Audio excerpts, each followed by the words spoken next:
Hey guys, welcome to my vlog. So for today's video guys ay yung mantika na ginamit ko kahapon sa chicken ko is ang dumi guys. So iyan ang kinuha ko na dumi niya kahapon, yung harina.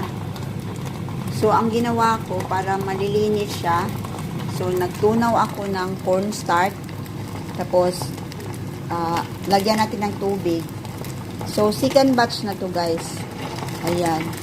Lagyan ko siya ng ayan. Ito ang cornstarch guys na ikalawa. So, diba? So, tingnan nyo guys. Malinis na siya. Pwede mo nang magamit siya sa second time. So, ayan. Try nyo guys. Legit siya.